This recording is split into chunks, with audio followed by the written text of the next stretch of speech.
Welcome to our channel. पिछले episode में कव्या और अमन ने गुप्त लाइब्रेरी का रहस्य खोजा था। अब वे बन चुके थे जिज्ञासा क्लब के सदस्य। आज उनकी अगली खोज उन्हें ले जाएगी करोड़ों साल पहले की उस दुनिया में जहां धरती पर राज करते थे विशालकाय जीव, डायनासोर। अमन, देखो हम फिर से यहाँ आ गए। मुझे लगता है रोबो गुरु आज हमें कोई नया मिशन देंगे। हाँ, और मुझे पूरा यकीन है कि आज डायनासोर से मुलाकात होगी। मैंने कल रात डिनो पर पूरा कार्टून देखा था।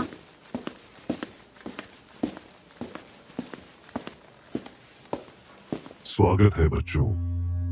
क्या तुम अगली यात्रा के लिए तैयार हो? हाँ। रोबो गुरु के इशारे पर ज्ञान द्वार चमकने लगा। उसकी रोशनी में धरती का प्राचीन नक्शा उभर आया।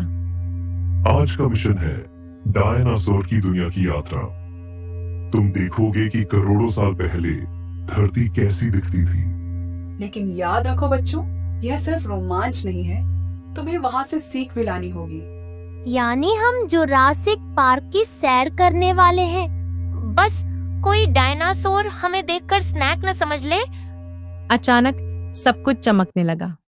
बच्चों को लगा जैसे वे हवा में उड़ रहे हों, और जब रोशनी फीकी पड़ी तो वे खड़े थे घने जंगलों के बीच। वाह, ये जगह कितनी हरी भरी है। देखो ये पेड़ कितने ऊंचे हैं।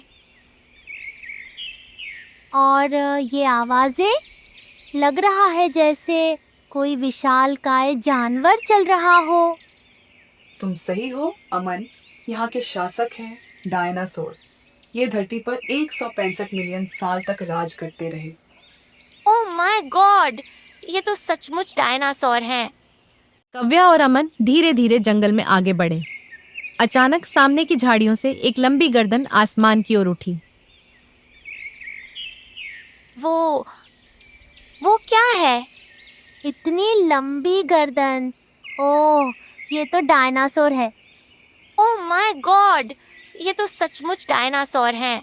बिल्कुल, ये है ब्रैकियोसोरस। ये शाकाहारी डायनासोर थे। इनकी लंबाई 25 मीटर तक होती थी, यानी एक स्कूल बस से भी बड़े। ये हमें देख तो नहीं लेगा ना? डरो मत, ये इंसानों को नुकसान नहीं पहुंचाते। ये सिर्फ पेड़ पौधे खाते हैं। वाह, तो मतलब ये जायंट वेजिटेरियन है। बच्चे और रोबो गुरु ब्रैकियोसोरस को देखते रहे। उसके आसपास छोटे छोटे शाकाहारी डायनासोर भी घूम रहे थे। बच्चों, डायनासोरों की भी कई प्रजातियां थीं। कुछ बहुत बड़े जैसे डिप्लोडोकस, कुछ छोटे और तेज जैसे वेलोसिरैप्टर। मतलब इनके बीच भी अलग अलग परिवार थे, जैसे हमारी दुनिया में अलग अलग जानवर होते हैं। बिल्कुल, कुछ शांत और शाकाहारी तो कुछ शिकारी और खतरनाक। और यही प्रकृति का संतुलन है। वाह, अगर डायनासोर आज भी होते तो हम स्कूल जाने की बजाय शायद डिनो की सवारी करते। अचानक जमीन हिलने लगी। जंगल में अफरा तफरी मच गई। छोटे छोटे डायनासोर भागने लगे। ये क्या हो रहा है?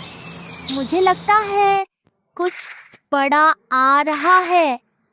पेड़ों के बीच से निकलकर सामने आया एक विशालकाय शिकारी डायनासोर, टायरानोसोरस रेक्स। यह धरती के सबसे खतरनाक मांसाहारी डायनासोरों में से एक था। इसकी लंबाई 12 मीटर और दांत 15 सेंटीमीटर लंबे थे। ओह नो, ये तो हमारी तरफ देख रहा है। अब क्या करें? टायरानोसोरस रेक्स सीधे उनकी ओर बढ़ रहा था।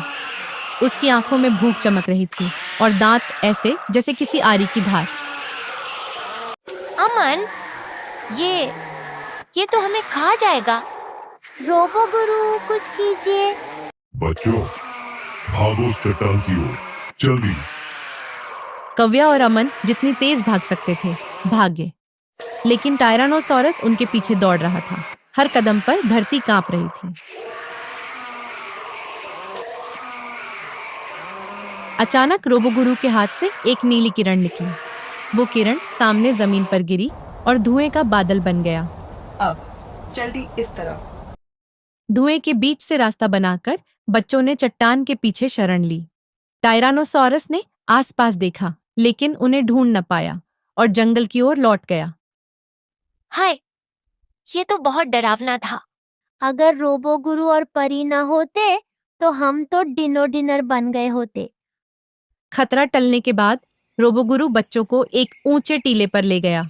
वहां से पूरा प्रागैतिहासिक जंगल साफ दिखाई दे रहा था। बच्चों, क्या तुम जानते हो कि इतने शक्तिशाली डायनासोर अब क्यों नहीं है? शायद किसी बड़े हादसे की वजह से। बिल्कुल सही। लगभग 66 मिलियन साल पहले धरती से टकराया था एक विशाल उल्का। उस टक्कर से आग, भूकंप और धूल का ऐसा तूफान उठा कि सूरज की रोशनी तक धरती तक नहीं पहुंच पाई। मतलब इसीलिए डायनासोर खत्म हो गए? हाँ, यही है प्रकृति का नियम। जो बदलते समय के अनुसार खुद को ढाल नहीं पाता, वह विलुप्त हो जाता है। तो हमें भी अपनी धरती को बचाना होगा ताकि इंसान कभी डायनासोर जैसी गलती न दोहराए। बहुत अच्छी बात कव्या। यही है आज की सीख। ज्ञान और प्रकृति का सम्मान करो, तभी भविष्य सुरक्षित होगा। धीरे धीरे आसपास का जंगल धुंधला होने लगा। रोशनी के तूफान में सब कुछ गायब हो गया और अगले ही पल कव्या और अमन वापस गुप्त लाइब्रेरी में खड़े थे। वाह, ये मेरी जिंदगी की सबसे रोमांचक सैर थी। हाँ, और सबसे बड़ी सीख भी धरती और प्रकृति की रक्षा करना। शाबाश बच्चों, यही है जिज्ञासा क्लब का असली मकसद।